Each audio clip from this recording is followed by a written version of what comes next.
रकम बहुत बड़ी रकम है।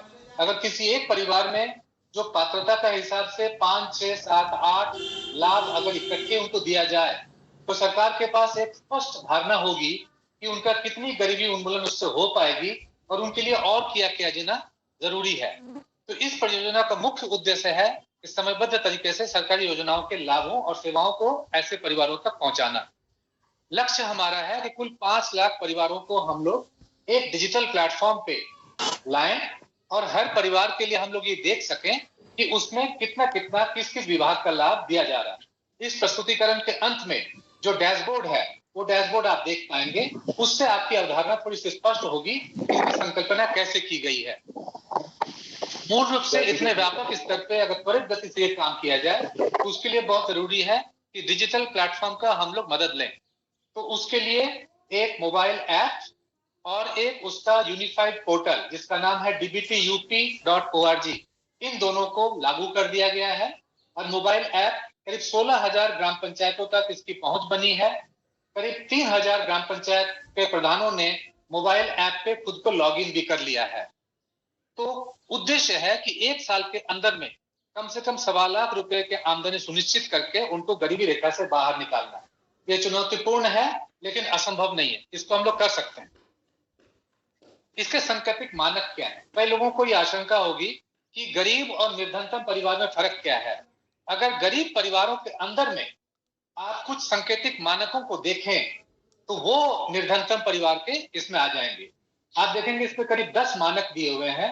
अगर कोई गरीब परिवार आपके ग्राम पंचायत में इन मानकों के तहत आप पाते हैं तो उसको निर्धनतम परिभाषित कर सकते हैं। ये शासनादेश में स्पष्ट तौर पर दिया हुआ है, आप उसको देख सकते हैं, उसके हिसाब से लागू कर सकते हैं। इन परिवारों की पहचान SC ST है, ओल्ड 65 वर्ष से ज्यादा उम्र के तमाम सदस्य, विकलांग है, प्रवासी मजदूर है, आपदा क्षेत्र में रहते हैं, भूमिहीन, शिल्पकारी और हस्तशिल्प, दैनिक मजदूरी। ठीक है, ओके। अब इनकी पहचान कैसे करनी है, यही वो पक्ष है जो थोड़ा सा नया लग सकता है क्योंकि ये टेक्नोलॉजी के माध्यम से किया जाना है, मोबाइल ऐप के माध्यम से किया जाना है। जो मोबाइल ऐप है उसका नाम है मॉपअप। मॉपअप का मतलब होता है पूरे काम को संपूर्ण करना।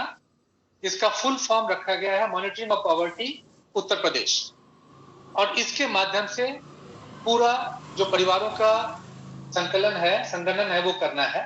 और आप देख रहे होंगे दाईं तरफ में जो आपका पिक्चर दिया हुआ है कि ग्राम प्रधान और ग्राम पंचायत सहायक इस परिवारों को पहचान करने के लिए जो यूजर है, यूजर कौन है? रोजगार सेवक हो सकते हैं, स्वच्छता कर्मी हो सकते हैं, BC सखी हो सकते हैं, ग्राम पंचायत सहायक हो सकते हैं। ये जो ग्राम स्तरीय कर्मचारी या सामुदायिक काडर हैं वो यूजर हो सकते हैं और उनके माध्यम से आप बिल्कुल निचले स्तर पर देखिए परिवारों का चिन्हीकरण किया जाना है। जब परिवारों का चिन्हीकरण है उसमें नेशनल फूड सिक्योरिटी एक्ट और अन्य प्रावधानों के तहत एक गरीबों के लिए जो मानक है उसकी पहचान की जा रही है।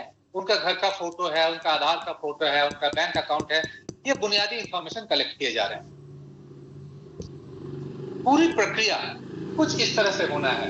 आप देखेंगे 1 नंबर पे सबसे ऊपर जो एक चक्र दिया हुआ है, सबसे ऊपर में टेक्नोलॉजी हेल्पलाइन से आपके साथ संपर्क किया जा रहा है, या तो व्हाट्सएप के माध्यम से या फोन के माध्यम से।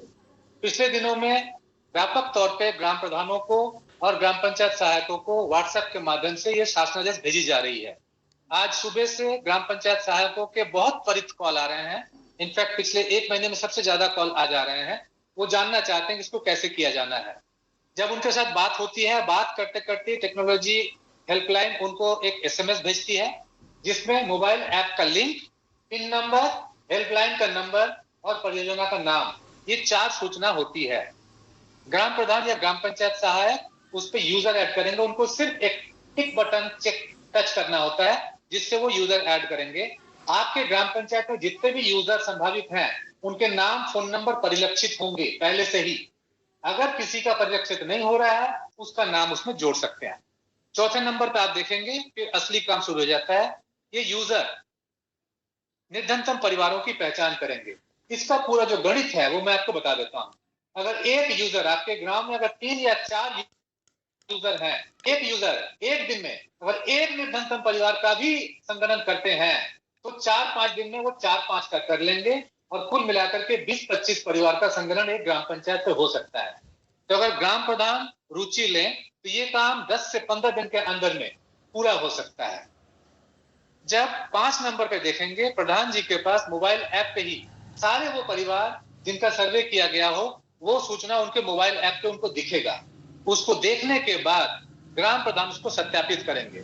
जब उसको सत्यापित करेंगे तो जो परिवार है उनके फोन पे शासन की तरफ से एक मैसेज जाएगा कि उनकी पहचान कर ली गई है।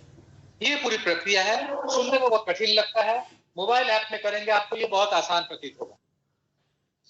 थोड़ा सा मैं मोबाइल ऐप के बारे में बता दूं आपको, इसके बारे में थोड़ी बात हो चुकी है। ये मोबाइल ऐप का लोगो है जो आपको दिखेंगे। इस मोबाइल ऐप पे हर कोई एक्सेस इसको नहीं कर सकता है। इसमें सिर्फ जो फोन नंबर टेक्नोलॉजी प्लेटफॉर्म में रजिस्टर्ड है, जो कि ग्राम प्रधान के हैं और उनके यूजर के हैं, वही इसको एक्सेस कर सकते हैं। मोबाइल ऐप को एक्सेस करने के लिए एक पिन नंबर है, वो पिन नंबर हम आपको रिक्वेस्ट करेंगे आप किसी के साथ शेयर न करें। ये 4 संख्या का एक पिन नंबर होता है और इसके माध्यम से सिर्फ रजिस्टर्ड यूजर, जिसमें हमारी आंकलन है करीब 2 से 2.25 लाख हो सकते हैं, वो इसको यूज कर पाएंगे, बाकी लोग इसका यूज नहीं कर सकते हैं।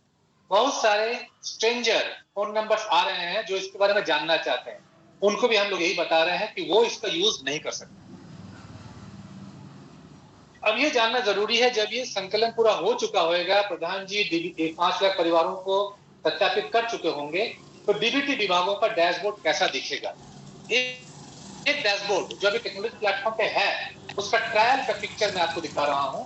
आप सबसे ऊपर में देखेंगे जहां पर वेबसाइट का नाम दिया हुआ है, वहां dbtup.org से पहले विभाग का नाम आ गया है। अगर ये ग्राम विकास का होता तो ये rd.dbtup.org होता। अगर ये हेल्थ का होता या एग्रीकल्चर का होता तो उस विभाग के नाम के बाद dbtup.org होता।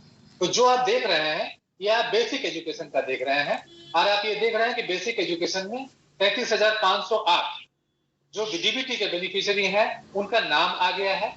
उन लोगों को करीब 6 करोड़ रुपया भेजे गए हैं, जिसमें से एक लाभार्थी को मैक्सिमम 6,000 रुपया तक की रकम मिली है। उसमें से कितने कितने लोगों का पैसा बीसी सखी ने निकालने में मदद किया है, यह आगे के बक्सों में उसकी सूचना दी हुई है। आप देखेंगे हर बक्से में मोर इंफॉर्मेशन का एक बटन दिया हुआ है। उस मोर इंफॉर्मेशन को क्लिक करने से उसकी सारी सूचना नीचे आ जाती है। तो ये एक ऐसा टेक्नोलॉजी प्लेटफॉर्म है जो सारे विभागों को और पंचायती राज के सारे स्तर के सारे अधिकारियों को बहुत जबरदस्त सुविधा देगी निर्णय लेने की, क्योंकि सारी सूचनाएं उनके पास एक क्लिक में उपलब्ध होगी। लेकिन हमारी संकल्पना इससे ज्यादा है। हम लोग ये भी चाहते हैं कि जो विभागीय डैशबोर्ड होंगे उस संकल्पना में हर विभाग को दूसरे विभागों के जो डीबीटी के लाभ हैं वो पहुंचने का सूचना भी मिले। तो इसका एक सांकेतिक फॉर्म मैं आपको दिखा रहा हूं। इसमें आप देखेंगे कि आगरा के एक ब्लॉक के ग्राम पंचायत वार कुल निर्धनतम परिवारों की संख्या दी हुई है 131। इसमें आप देखेंगे सारी संख्या नीले कलर के उसके नीचे में अंडरलाइन है, इसका मतलब ये हाइपरलिंक है। अगर इस नंबर को क्लिक किया जाए तो ये कोलैप्सिबल होकर के सभी 24 के 24 परिवारों की सूचना दिखेगी और उन 24 परिवारों में कितने परिवार नरेगा के लाभ ले रहे हैं, कितने बेसिक शिक्षा के लाभ ले रहे हैं, कितने श्रम विभाग के, कितने कृषि के, कितने समाज कल्याण के, कितने आजीविका मिशन के, और उसमें से कितने लोग एसएचजी के नेटवर्क में आ चुके हैं, इसकी पूरी डिटेल सूचना सारे विभाग को मिलने वाली है। तो इस समय हमेशा हर एक को ये उनके दिमाग में इंक्वायरी हो सकती है कि अगर 24 परिवार कुल निर्धनतम है और हम नरेगा में सिर्फ 19 को दे रहे हैं तो बाकी 5 को हम क्यों नहीं दे पा रहे हैं। तो ये एक डिसीजन मेकिंग उनके दिमाग में आएगा, वो उसका ड्यू डिलिजेशन करेंगे। इसके बारे में मैं इस प्रस्तुतिकरण को यहीं खत्म करूंगा। ये पेज अगले 3-4 दिन के अंदर में आप सबको मिलेगा। पंचायती राज का डैशबोर्ड कल से शुरू हो जाना चाहिए सारे मास्टर डेटा के साथ। और इसमें जो भी आपकी जिज्ञासा होगी, आपके पास जो 2 फोन नंबर है 9070804050 और 9070804060, इसके अलावा आपके पास 4 फोन नंबर है जो शासनादेश में दिए हुए हैं। इन सभी जगह पे आप बेहिचक फोन कर सकते हैं और जो भी आपकी जिज्ञासा है आप उसको पूछ सकते हैं। धन्यवाद। पैनल पे